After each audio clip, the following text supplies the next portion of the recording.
Olá, amigos do Ciência e Consciência. Estamos de volta hoje aqui com o programa com a presença do professor Marcelo da Luz. O professor Marcelo da Luz, vocês já conhecem de uma entrevista anterior, e nós achamos importante retomar a presença do professor Marcelo para explorar um pouco mais, aprofundar alguns temas que são relativos à obra recém-lançada pelo professor, que se chama Onde a Religião Termina. O professor Marcelo da Luz, para quem não conhece, foi religioso profissional, sacerdote católico, reitor de seminário e deixou a vida religiosa no ano de 2004. Tudo bem, professor Marcelo? Tudo bem, William. Bem. E hoje nós vamos abordar com um pouco mais de profundidade, vamos pedir uma ajuda sua para nós entendermos um pouco mais sobre a personalidade de Jesus Cristo. Na sua obra, você comenta que essa personalidade, que Jesus Cristo, foi construído ao longo do tempo. Você poderia explicar um pouco mais para a gente como foi essa construção? Sim. Importa primeiro dizer que quando nós falamos de Jesus Cristo, falaremos aqui não com o intuito de ofender as pessoas que são crentes ou de jogar lama, né, sobre esse personagem. Não é esse o nosso objetivo, mas algumas coisas que serão ditas provavelmente soarão ofensivas, soarão inconcebíveis para a maioria das pessoas, porque não só a nossa sociedade brasileira, mas as sociedades ocidentais, um terço da humanidade tem Jesus Cristo como o próprio Deus, o identificam com o próprio Criador do universo, uma figura divina. E algumas das coisas que nós falaremos aqui simplesmente desconstroem essa imagem, essa representação. Então, é importante, isso não é novidade para ninguém que estuda teologia, e estou me referindo aos pastores, aos padres, a uma série de pessoas leigas que hoje recorrem à teologia como um campo de conhecimento, que no estudo da personalidade que é Jesus Cristo, nós temos que diferenciar dois aspectos. Primeiro, o que nós chamamos de o Jesus histórico. O que é o Jesus histórico? É o indivíduo, Jesus de Nazaré, que viveu na Palestina no início da nossa era. E diferenciando do Cristo da fé, que são as interpretações feitas a respeito dele, já no princípio, da manifestação dele ao longo dos séculos. Então, o indivíduo Jesus existiu concretamente, sobre ele temos muito poucas informações. Mas é certo que existiu. É certo que existiu. Existem, como para todos os personagens da antiguidade, personagens assim chave, podemos lembrar o próprio Sócrates, figuras que não deixaram algo escrito, como Jesus não deixou nada escrito de próprio punho. Em certas épocas existem críticas ou desconfiança de que esses personagens teriam sido criados, mas existem mínimas, mas evidências assim, suficientes para que não possamos duvidar da existência desse indivíduo concreto. Agora, o salto de pensamento, e considerar esse indivíduo como alguém divino, nisso está todo o problema. Então, o Cristo da fé, porque Jesus Cristo não é um nome próprio. Jesus de Nazaré, geralmente os personagens da antiguidade eram conhecidos pelo local de origem, Nazaré, a cidade na Palestina. E agora, Jesus Cristo é um título honorífico, Jesus o Salvador, o Jesus o ungido, é uma tradução de uma expressão hebraica, o Messias. Então, Jesus Cristo é aquele que é ungido, ou o Salvador do mundo, alguém divinizado. Então, nós temos que diferenciar esses dois aspectos nesse personagem que nós conhecemos como Jesus. Jesus Cristo é alguém construído historicamente. Por que isso?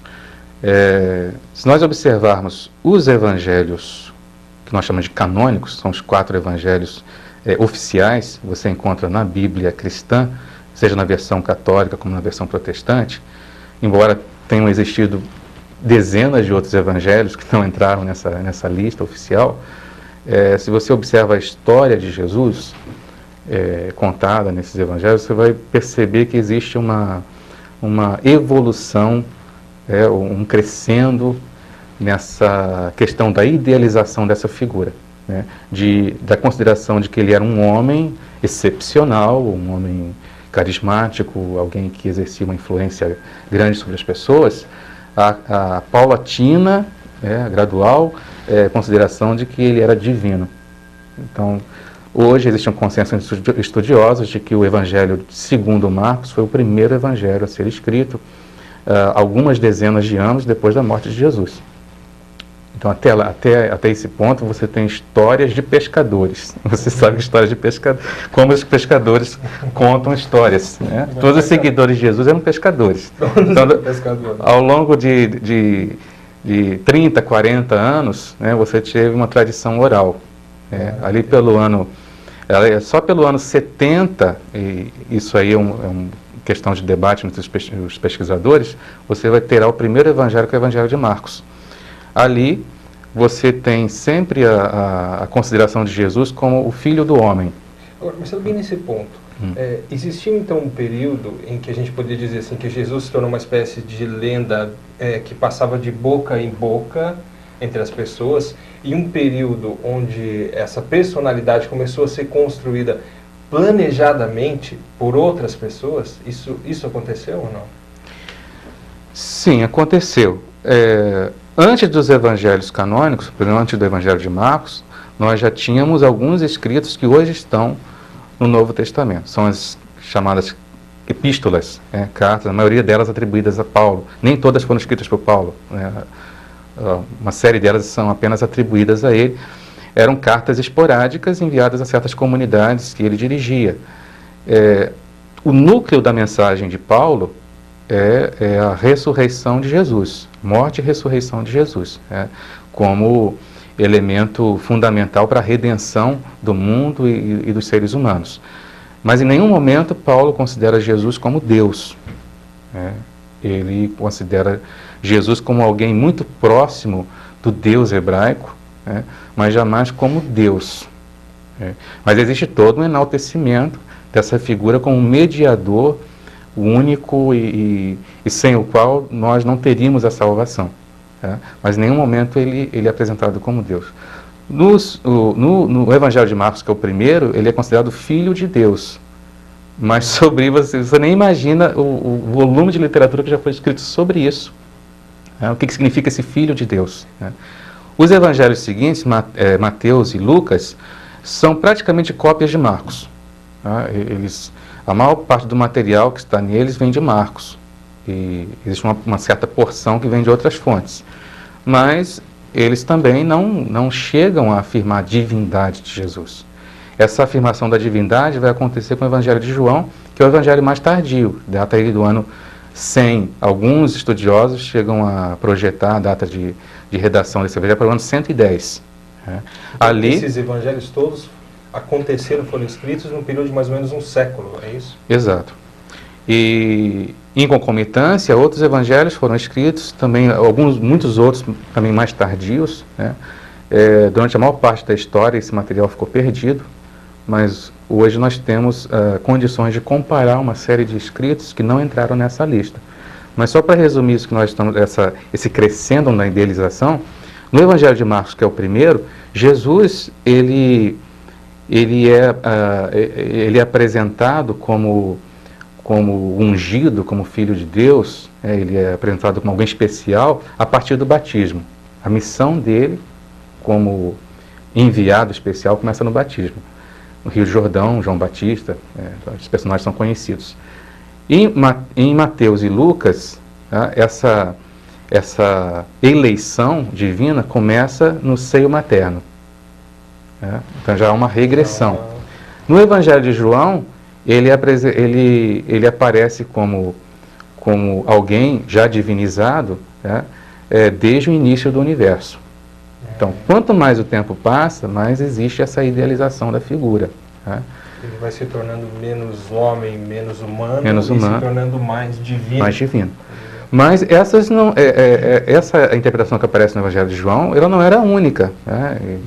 As interpretações sobre Jesus eram tantas quantas eram seus seguidores. Existiam outras correntes no princípio ali do século II, século III, os famosos cristãos gnósticos, eram uma série de tendências diferentes, existe uma complexidade de estudos sobre isso.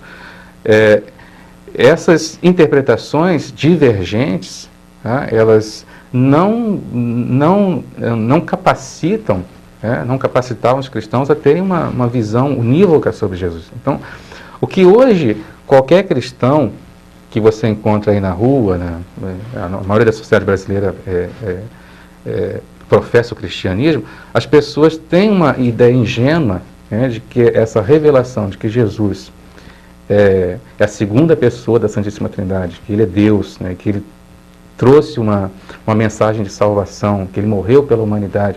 Isso aí é uma mensagem unívoca,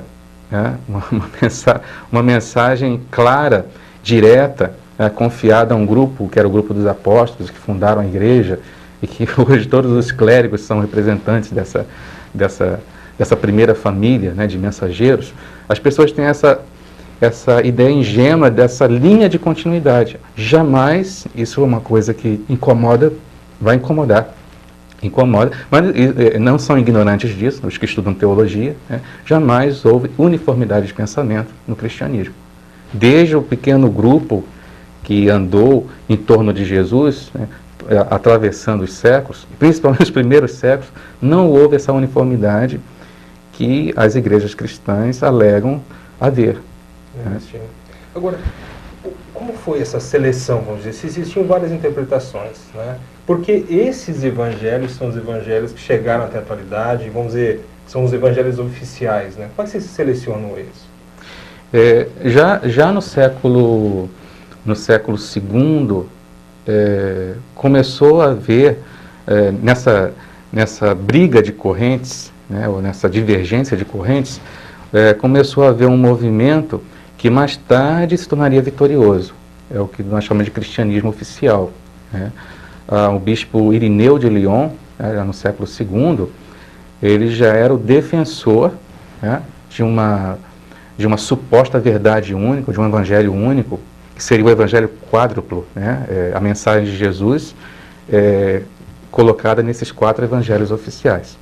Agora, é importante também para quem está nos assistindo saber que o que nós chamamos de evangelho não é uma biografia de Jesus, porque geralmente também essa é uma ideia ingênua, que a maioria dos crentes, a maioria das pessoas que ouvem falar em religião cristã, em evangelho, em Jesus Cristo, geralmente pensam nesse sentido. A história de Jesus é contada na Bíblia, Exato. E quando nós falamos de história de Jesus, nós temos essa ideia moderna de biografia, de um relato feito por alguém que observou o nascimento, o crescimento, a obra pública desse personagem, e que haveria coisas objetivas ali a serem descritas. Mas isso não é realidade. O que é o Evangelho? É um gênero literário que foi construído à parte. Em que ele consiste? Ele consiste, na verdade, numa atualização, numa interpretação que atualiza os supostos ensinamentos de Jesus para pessoas que estavam vivendo certos problemas em certas épocas. Então, os evangelhos oficiais foram escritos dezenas de anos depois da morte de Jesus. Ora, as comunidades nas quais esses evangelhos surgiram, elas eram compostas por indivíduos que estavam vivendo uma série de conflitos, uma série de problemas, e eles queriam saber o que Jesus faria ou diria no lugar deles. Mas eles tinham essas histórias das quais ouviram falar, certos relatos de milagre aqui, certos ditos atribuídos a Jesus ali, a história contada sobre a morte e ressurreição dele.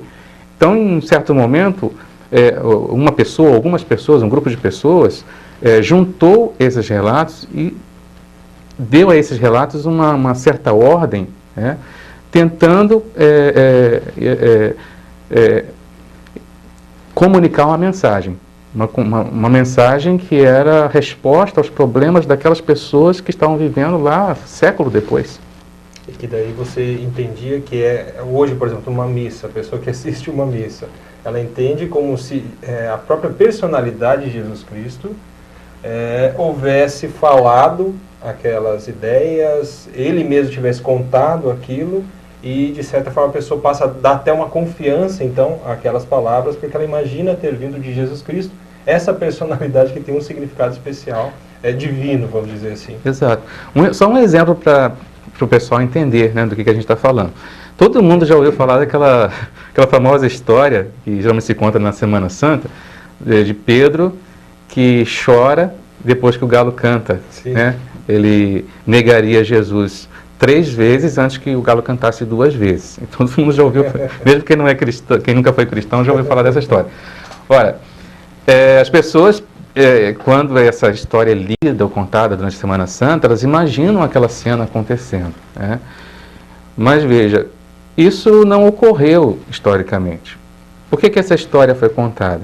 Porque os cristãos lá do ano 90, 100, 110, ali no contexto do Evangelho de João, em certas situações estavam já sendo perseguidos. Tá? E na perseguição, eles eram obrigados a renunciar ao nome de Jesus, a renunciar ao seguimento de Cristo. E já havia toda uma campanha entre a corrente que mais tarde se tornaria a corrente oficial, de radicalizar uma postura, né, de que aqueles que fossem perseguidos e presos deveriam insistir, né, na afirmação da fé em Jesus, serem torturados e mortos, tornando-se mártires. Né? É uma solução bastante radical para espalhar, né, ainda mais essa fé, e de forma que quem sofria tortura e morte era muito reverenciado, era muito admirado na comunidade. Mas quem fraquejava e voltava atrás, essas pessoas sofriam preconceito, sofriam pressão, né? Muitas vezes tinham seu retorno impedido. Né? Então havia esse problema. O que fazer com as pessoas que fraquejaram diante da ameaça de tortura, de prisão, de morte, né? E que negaram Cristo? Então, o evangelista, ou o grupo de evangelhos, o grupo de pessoas que redigiram isso, imaginam essa cena em que Pedro, que teria sido o principal apóstolo, né, o mais próximo de Cristo, aquele a quem foi confiado uma série de tarefas, né, o mais importante entre os apóstolos, ele traiu Jesus. Ele disse que não era seguidor dele, quer dizer, reproduzindo aquela situação que muitos cristãos estavam vivendo naquele momento. E ele chora amargamente, se arrepende, e mais tarde ele é chamado pelo próprio Cristo para apacentar as suas ovelhas, para ser o chefe, né, da igreja, etc. Então aquele que foi o principal apóstolo foi capaz de traí-lo e voltar. Né? Então esse retorno também deveria ser concedido aos outros que estavam vivendo naquele momento. Então veja, é uma situação criada. Né? Ela não aconteceu. Mas é como se você estivesse recriando esse personagem, Jesus, né, numa situação totalmente nova, e ele está comunicando uma mensagem para as pessoas no presente. O Evangelho é isso. Né? E é difícil você não imagina o volume de coisas que já foram, as bibliotecas inteiras. É bem nesse ponto que eu quero segurar aqui um pouquinho, Marcela, que nós vamos ter um intervalo aqui, só que quando a gente retornar, eu quero ver contigo o seguinte: qual é a porcentagem, afinal de contas, desses evangelhos que a gente pode considerar, então, como um fato, como uma realidade? Então, só um pouquinho, aguarde a gente aí, que nós já retornamos e a gente vai dar uma olhada nisso aqui com o Marcelo.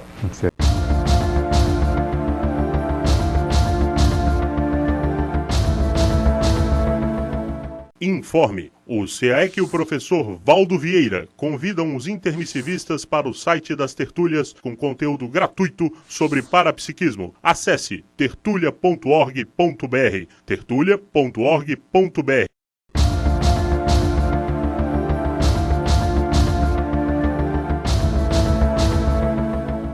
Olá, estamos de volta com o programa Ciência e Consciência aqui com o professor Marcelo da Luz.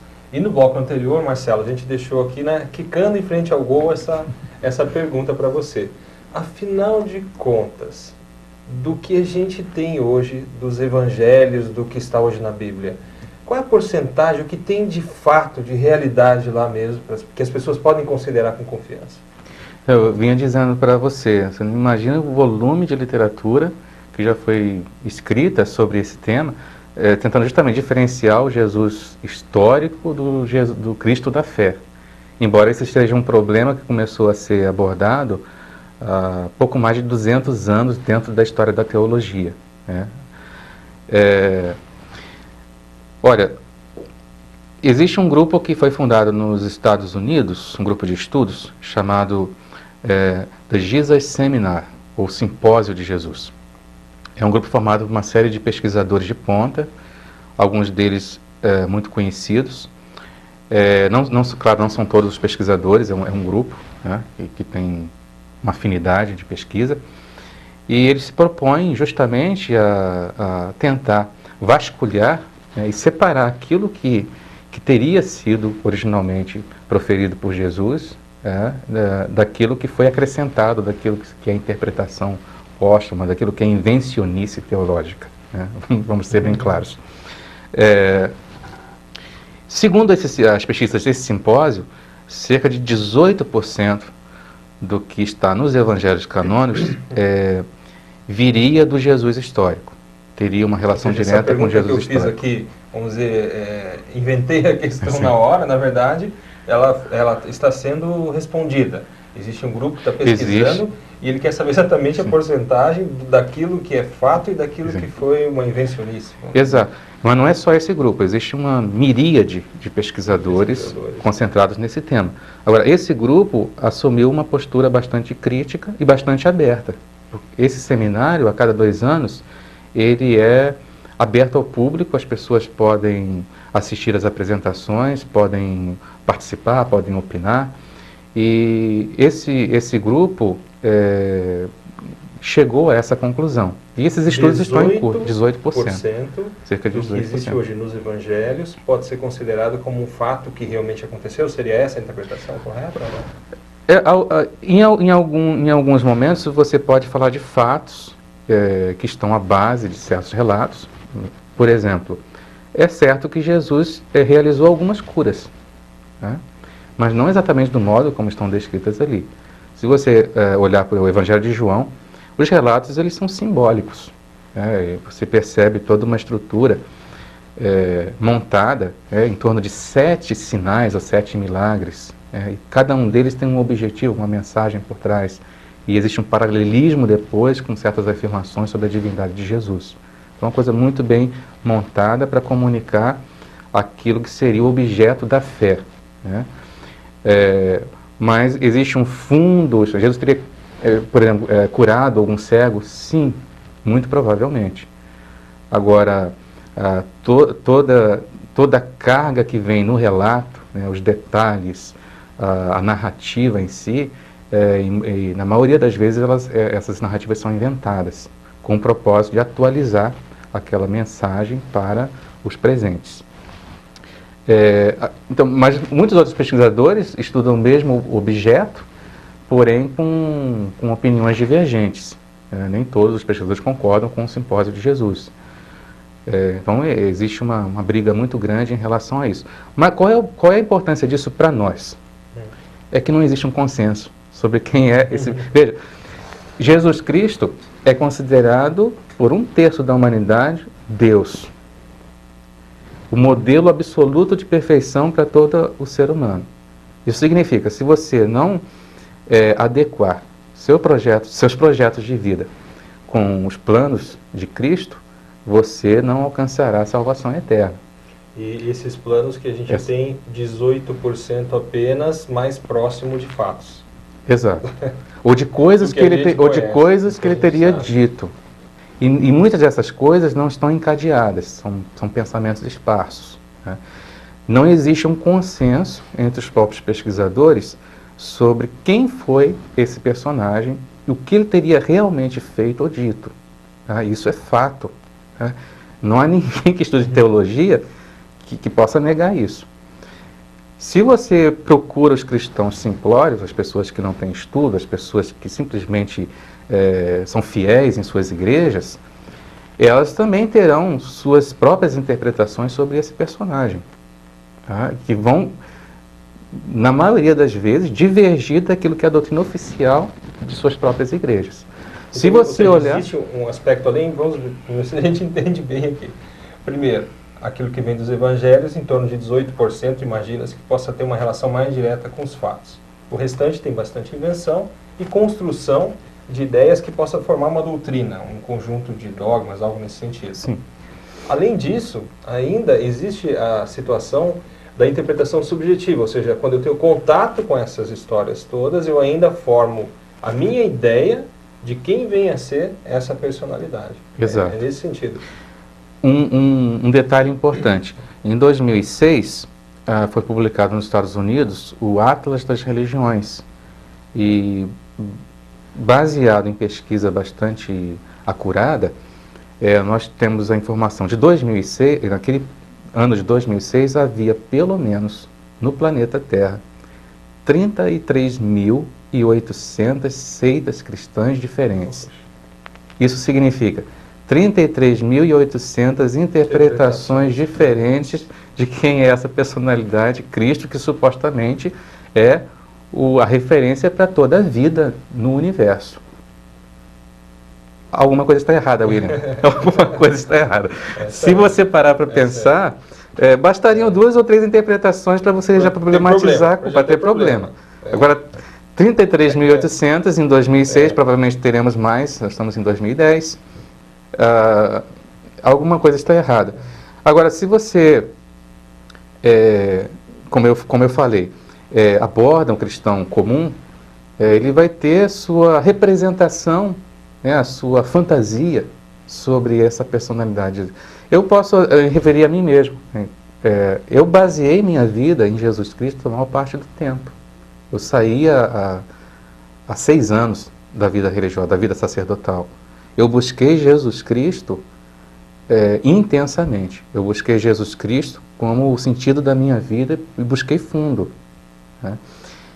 E quando eu era criança, quando eu era jovem, eu tinha você imagina Jesus como alguém que tem todas as características de um ser humano o mais terno possível, né?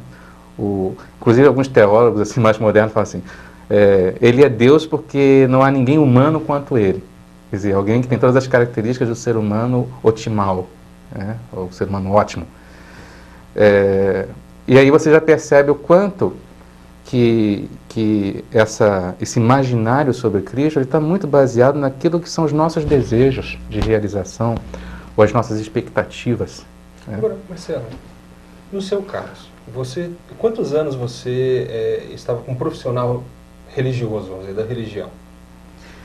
Foram 20 anos no total. Eu fiz o noviciado em 1980. Esse noviciado é uma etapa crucial dentro da vida religiosa, na qual você se torna religioso, alguém que professa os conselhos evangélicos. Então você promete pautar toda a sua vida no Evangelho segundo os conselhos da pobreza, castidade e obediência. E enquanto isso você vai fazendo os cursos superiores de filosofia e teologia. Ao final da teologia você é ordenado sacerdote. Meu período de estudos no seminário, em vários seminários e em vários países, inclusive, durou 10 anos. Tornei-me sacerdote e durante mais 10 anos atuei como sacerdote. Quando eu falo atuei como sacerdote, celebrei missa, celebrei casamento, celebrei batizado, atendi muitas contas, tudo que o padre faz. É só para não deixar dúvida aí nos telespectadores. Agora veja, se você passou então mais de 2 décadas trabalhando seriamente com isso, estudou, a gente está vendo aqui, você publicou uma obra com nível de erudição avançado, a gente pode dizer, você não sentia um aroma de estranheza? Isso. Sabe esse problema que a gente está falando das interpretações? Você não sentia isso? Ou seja, aquelas pessoas, assim como você, que viveram a condição do seguimento de Jesus, né? A condição de seguir Jesus e suas ideias. Como fica isso? Como foi para você? Isso me parece uma grande crise quando eu imagino essa condição, né? Exato. Eu passei por várias etapas no meu itinerário, né, desde o fundamentalismo, quando eu era criança. Por exemplo, o que é o fundamentalismo? É você levar ao pé da letra o que está escrito na doutrina da igreja e nos evangelhos. Então, eu pensava que deveria converter meus coleguinhas de escola, converter minha família, porque ninguém na minha família pertencia à religião. Então, eu fui à catequese por minha própria iniciativa, fui coroinha pela minha própria iniciativa, de cumprir aquelas etapas, né, que os jovens católicos cumprem, e eu queria converter o pessoal. Né? Desde uma etapa tão fundamentalista como essa, atravessei uma série de tendências, de interpretações, até chegar a um nível de abertismo bem maior. Mas nesse meio do caminho, vou só contar um episódio, eu fui diretor espiritual, já como padre, de um movimento muito famoso aqui no Brasil, chamado o Cursilho de Cristandade. O que é o Cursilho de Cristandade? Para quem não conhece, é um movimento feito por leigos que procura assim, evangelizar ou doutrinar as pessoas que estão assim mais ou menos, estão meio mornas, né? Então você recolhe esse pessoal, junta num centro, numa casa de retiros, né? Essas pessoas ficam 4 dias encerradas ali e é uma atividade atrás da outra, uma palestra atrás da outra, e você incute os dogmas fundamentais da igreja nas pessoas durante todo esse período. Eu fui diretor espiritual desse movimento numa certa região do país durante algum tempo, alguns anos. Algumas palestras dentro do Cursilho são chave, e uma das palestras principais é essa, Jesus Cristo. Quem é Jesus Cristo? Então, existe uma série de atividades que preparam até você chegar àquela palestra. Ela deveria ser assim, um coração, né, de todo aquele trabalho. Ponto alto, vamos dizer. Ponto alto. Mas nem todas as palestras são dadas por padres. Os padres devem dar algumas, mas a maioria dos pronunciamentos devem ser feitos por leigos, para que os leigos vejam pessoas como eles que chegaram àquelas conclusões. Mas eu era muito zeloso nesse trabalho, então eu treinava o pessoal. E eu procurava incutir neles uma visão uma visão teológica mais moderna. Que eles pudessem... O que é essa visão teológica mais moderna? Porque geralmente, hoje eu convivo com pessoas que, muitas delas não passaram pela religião nessa vida, outras há muito tempo, ou outras tiveram assim, aquele conhecimento do catecismo, né, que era feito antigamente, que é aquela visão muito piegas, né, aquela visão assim, de uma religiosidade que é feita só de rezar alguma coisa, né? Não existe nenhum tipo de reflexão, não existe nenhum tipo de atualização disso para o mundo moderno, né? E eu, como alguém que sempre procurei estudar mais a fundo, me preocupava com o modo como as pessoas entendiam a fé, né? Procurava torná-la assim mais concreta para as pessoas, eu queria então levar principalmente para essa pessoa que deveria fazer a palestra sobre Jesus Cristo, alguma coisa que realmente impressionasse, que realmente tornasse assim, tangível, né, essa figura divina. Mas aí eu comecei a perceber que a minha ideia, ou a minha fantasia sobre Jesus Cristo, era inatingível. Porque aquelas pessoas não tinham nível de estudos e de leitura, de educação, não passaram pelas mesmas etapas que eu havia passado. Para elas, aquela interpretação subjetiva que a gente estava falando, sim, sua, sim, você não conseguiria fazer com que essas pessoas chegassem, sim, até essa interpretação, sim, subjetiva também. Sim. Então eu não conseguia fazer isso. Então eu levei um choque quando eu vi a apresentação do rapaz, foi muito bem intencionado, mas ele repetiu as histórias que estavam no Evangelho e disse assim: eu encontrei Jesus Cristo, isso mudou a minha vida. Mas eu pensei, o que ele encontrou realmente? O que eu encontrei realmente? Porque, na verdade, o que ele está repetindo é alguma coisa que alguém falou para ele. E alguém falou para esse alguém anteriormente. E, na minha percepção, era algo muito superficial. Isso não é suficiente para alguém mudar a sua própria vida. Nós temos um intervalo agora, e daqui a pouquinho nós vamos voltar, rapidinho. E a gente vai explorar um pouco mais essa questão da pessoa, então, que está no segmento de Jesus Cristo, ou seja, ela segue essa personalidade, ela entende que essa personalidade está guiando, né? E de repente, num determinado contexto, ela percebe que não é mais isso. A gente já volta e vamos explorar essa ideia com o professor Marcelo.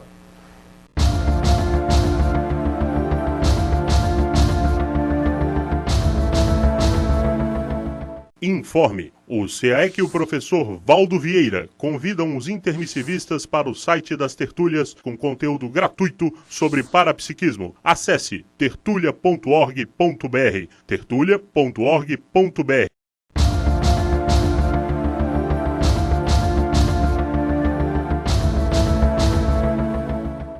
Olá, amigos do Ciência e Consciência, estamos de volta aqui para o terceiro bloco com o professor Marcelo da Luz. Muito interessante aqui a entrevista. E eu gostaria de pegar daquele ponto onde nós estávamos, Marcelo, ou seja, da pessoa que estava na condição do segmento de Jesus Cristo e num determinado contexto, por uma razão ou outra, e até você poderia nos ajudar a entender que razões fazem uma pessoa passar por isso, de achar que não é o caso de continuar a seguir, então, essa personalidade que é Jesus Cristo. Então, dessa percepção de que, na verdade, o que nós tínhamos, e que eu também tinha, de Jesus, era simplesmente uma representação, simplesmente uma fantasia, podemos dizer assim, eu comecei a perceber que eu também tinha dificuldade, em certos momentos, principalmente quando eu precisava explicar certas coisas que eu gostaria de explicar para as pessoas, gostaria de orientá-las para um senso ético mais avançado, gostaria de ir um pouco mais fundo nos problemas que elas apresentavam, gostaria de dizer coisas mais profundas do que para que elas pudessem acertar mais na vida, um pouco aquele sonho que eu tinha como padre, né? E eu percebia que eu não conseguia encontrar nos evangelhos fontes suficientes para isso.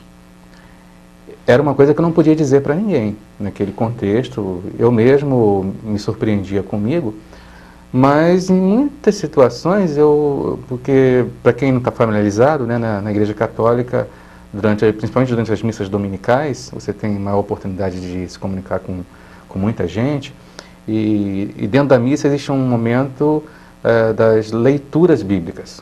Então, essas leituras já são pré-selecionadas pela própria igreja, existe todo um calendário que você tem que seguir, né? Então, os evangelhos são lidos pouco a pouco, até que se chegue ao fim, depois você inicia um outro ciclo. E essas leituras não podem ser mudadas. Então, em certas ocasiões, a mensagem a ser dada era uma, mas a leitura não ajudava. Não ajudava. Porque eu percebi uma série de coisas que tornava difícil justamente explicar aquela mensagem, porque o texto se prestava a má interpretação, ou a confusão, ou mesmo a mensagem contrária. Então, por exemplo, como é que eu poderia apresentar Jesus como o protótipo do pacifista, ou de alguém que representava muito para o mundo e deveria ser reconhecido pelo mundo como Salvador, e que teria uma mensagem de paz num mundo tão conflituoso e guerras explodindo a todo momento, em todo lugar, se eu me deparava com um texto em que Jesus, por exemplo, recomenda aos discípulos que eles devem portar espadas, e que ele veio não para trazer a paz, mas para trazer a espada. E a pessoa que é cristã já reconheceu esse texto, está lá Então, lá no livro, eu elenquei uma série de coisas que nós podemos chamar de falhas no pensamento e na obra de Jesus Cristo. Vê, isso para a maioria das pessoas é inconcebível. Você poderia trazer algumas dessas Sim, falhas? Com certeza. Então, uma delas é essa que eu acabei de mencionar, que é o antipacifismo. Que é um outro aspecto que eu exploro no livro, numa série de capítulos, essa relação entre religião e violência, de como a mensagem bíblica ela é ambivalente. Você pode recavar trechos que fundamentam a paz e trechos que fundamentam a guerra. E, em certas situações, o mesmo texto pode dar as duas mensagens, as duas interpretações divergentes. E você, então, precisa retrabalhar, reinterpretar esses textos. Você encontra pessoas que vão dar uma interpretação muito diferente da sua. de forma que, se você pudesse tirar esse texto fora e ler uma outra coisa, seria preferível. É claro que a maioria dos padres não pensa desse modo, sequer às vezes enxergam esse problema, mas eu enxergava esse problema. Isso era terrível para mim. E como você passava por isso, Marcelo? Bom, eu estudava muito, procurava assim, os melhores comentários, os melhores exegetas, né? E procurava. Só que para você desbastar esses problemas, você precisa entrar em certos detalhes exegéticos, de interpretação da Escritura. E o povo não tem escolaridade para isso. Então eu me deparava muitas vezes com pessoas que diziam: mas o senhor está falando de uma coisa, é até bonito isso, mas isso não está escrito lá na Bíblia, o que está escrito é isso. Então, como é que você explicava para as pessoas que esse Jesus, que seria um suposto mensageiro do perdão, por exemplo, porque o perdão é uma das mensagens supostamente centrais dos evangelhos, mas esse perdão ele é sempre condicional, né? Existem uma série de parábolas que Jesus conta, que se as pessoas serão lançadas ao fogo, serão separados os cabritos das ovelhas, e uns vão sofrer, os outros vão para a glória. Então, essa recomendação do perdão é algo compulsório, né? É algo exigido, não é algo incondicional. Então é uma mensagem bastante deficitária, né? E eu gostaria de encontrar, naquele período, né, eu gostaria de encontrar passagens que fossem claras, que tivessem um teor de sabedoria, que eu encontrava em outras fontes. Lembre-se, eu ainda era religioso, né, naquele período, então eu lia coisas em outras tradições orientais, no budismo principalmente, zen budismo. Eu encontrava mensagens que cairiam como uma mão na luva para comunicar uma mensagem de que nós precisamos pautar nossa vida no ideal da paz, mas não conseguia fundamentar isso pelo Evangelho. E era bastante complicado passar por isso. Alguma vez você tentou fazer algo prático nesse sentido? Sim, eu era muito criativo no sentido, e para isso você tinha que até transgredir certas leis da igreja. Eu me dava muita liberdade litúrgica, então às vezes eu substituía certas leituras.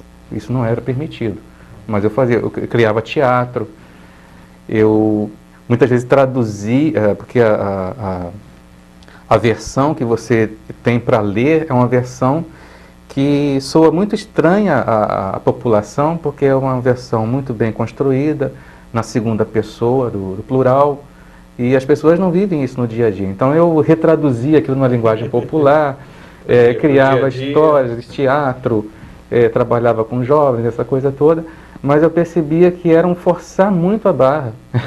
Era a minha religião, eu era pároco de uma paróquia de um único habitante que era eu mesmo, né?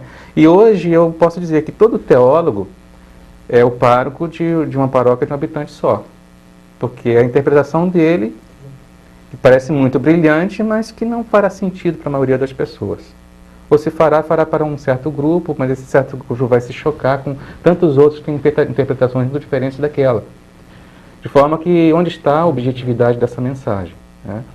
Então, hoje, eu penso que nós precisamos assim, debater abertamente a questão da mensagem bíblica como você tem que tirar toda essa crosta do dogma. Hoje eu estou livre para fazer isso, naquele tempo eu não era livre para fazer isso. Agora, isso então, não é tão simples, não é tão simples. Como é que uma pessoa hoje, se você for pensar bem, né? Uma pessoa que fale alguma coisa que aborde a realidade da personalidade de Jesus Cristo, não como o ser que é um Deus ou é o Filho de Deus, mas como um ser humano. Isso não é bem visto. Eu imagino que deva ser difícil também. E não sei nem se é possível fazer isso hoje dentro do contexto religioso de alguma maneira. Geralmente os teólogos, principalmente os teólogos mais modernos, porque existem diferenças de enfoque teológico, né? Existe aquele enfoque mais fundamentalista ou doutrinário, no sentido ortodoxo, de que falou, está falado, né? E você tem que baixar a cabeça, obedecer. Jesus é Deus, se Ele quer castigar, Ele vai castigar, mas Ele quer perdoar, Ele não quer, é a pessoa que se joga no inferno, todos esses artifícios, né? Mas existe uma série de correntes mais modernas que procuram, assim, fazer a interlocução dos conteúdos doutrinários ou teológicos com outras ciências humanas, psicologia, sociologia, história. E aí você tem uma série de de reconstruções que muitas vezes tentam fundamentar ou justificar aquilo que é absurdo, né? E então, mesmo aqueles que se deparam com certos questionamentos, como eu me deparava, às vezes acabam dando nó em pingo d'água e voltando a reforçar a própria crença. Mas eu não fiquei satisfeito com as explicações que eu recebia, com as coisas que eu estudava dentro da teologia, e passei a perceber uma série de falhas no pensamento e na obra de Jesus Cristo. De forma que, quando eu digo Jesus é humano, é humano de verdade, com as falhas que nós estamos sujeitos a cometer. Então, lá no livro eu elenco 15, pelo menos 15 falhas no pensamento e na obra dele, imaturidades, provas da inépcia, né, dessa consciência. E isso será difícil assim, para o leitor que é religioso, e eu penso que muitos que estão acompanhando aqui estejam assim, com um nó na garganta, né, ou já desligaram. Mas nós precisamos realmente enfrentar isso. Então você tinha me pedido alguns desses exemplos. Não, já citei o antipacifismo, né, mas uma das coisas que muito me impressionavam era como o amor, que é um outro conteúdo, que é visto como o núcleo, né, do Evangelho, e os religiosos modernos falam de amor incondicional. Jesus é o arauto, o mensageiro do amor incondicional. Como esse amor, na verdade, pregado por Jesus, é um amor condicional e sectário. Né? Por quê? Eu vou me lembrar até um pronunciamento feito até fora da tradição católica, né? Chico Xavier, que é um outro personagem célebre e protagonista dentro do Espiritismo. Recentemente a Rede Globo apresentou um especial sobre ele, e o final desse especial mostra o próprio Chico dando uma entrevista e dizendo que ele não encontrou, ele já estava bem adiantado em anos, né? Ele não havia encontrado até então uma filosofia de vida que melhor retratasse o que seria a missão do ser humano. E essa filosofia de vida estava resumida na frase dita por Jesus na última ceia, né? Amai-vos uns aos outros como eu vos amei.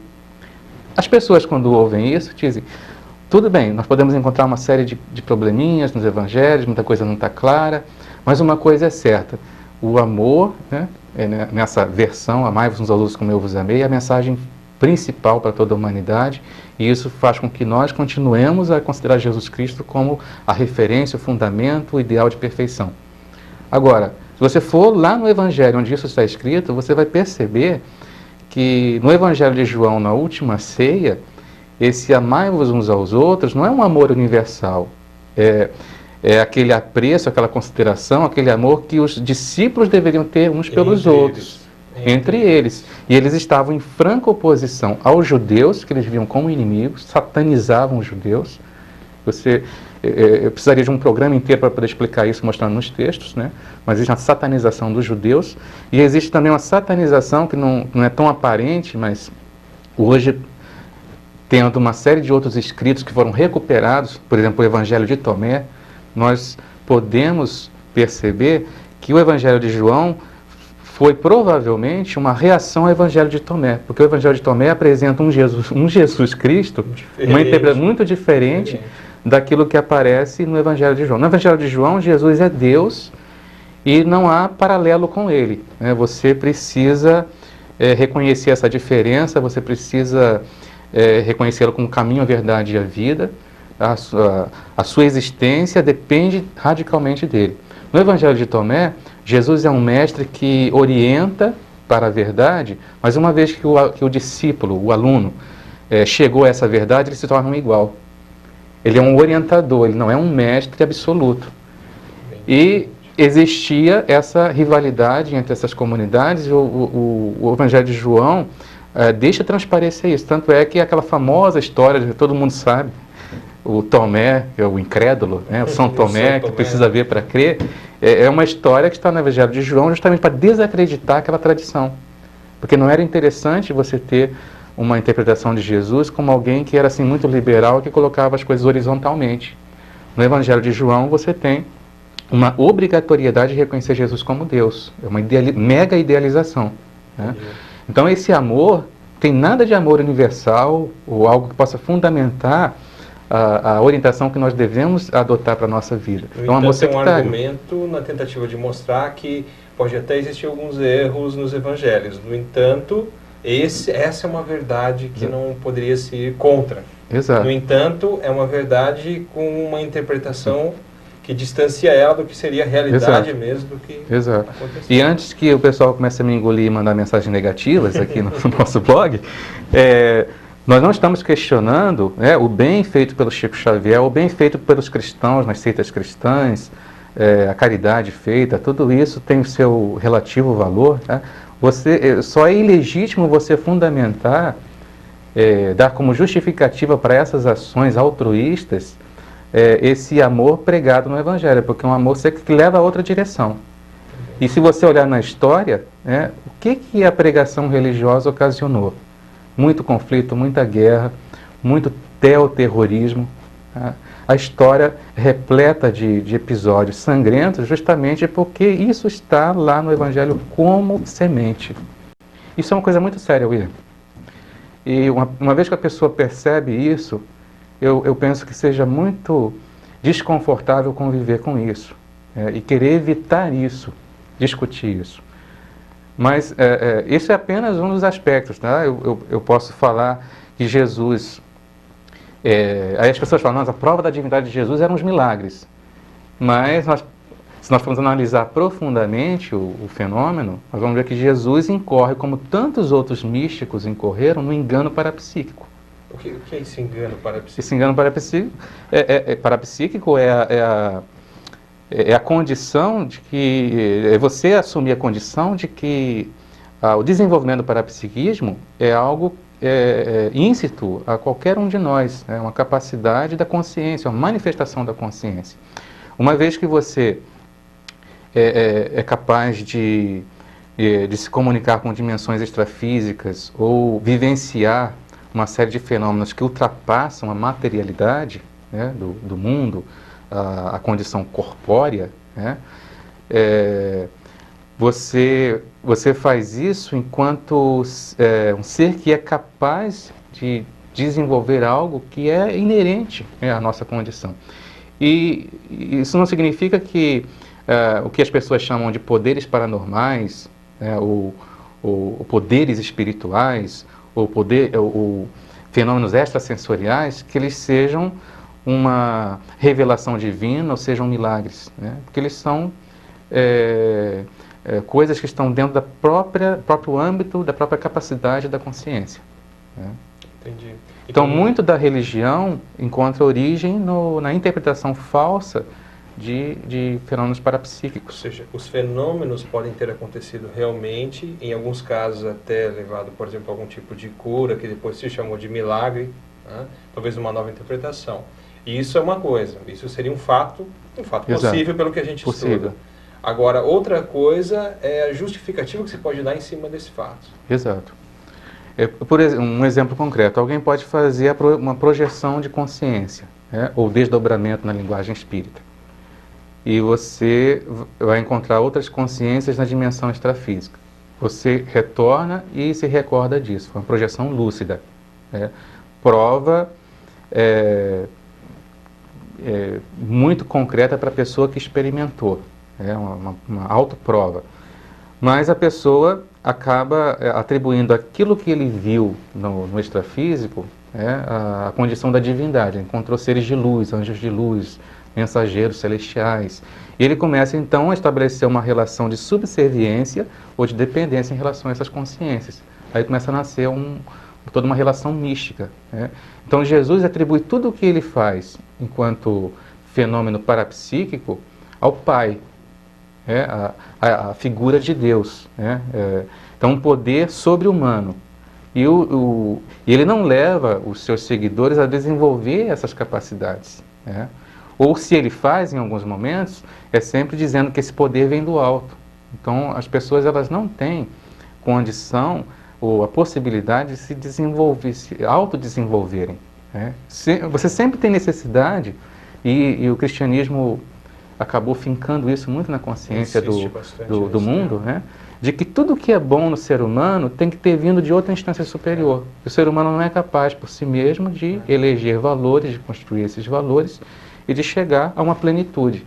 Se você faz algo de bom, é porque isso você recebeu. De alguma forma, isso vai criar uma dependência, né? Exato. Você nunca poderia desenvolver, por exemplo, por si mesmo, determinada habilidade.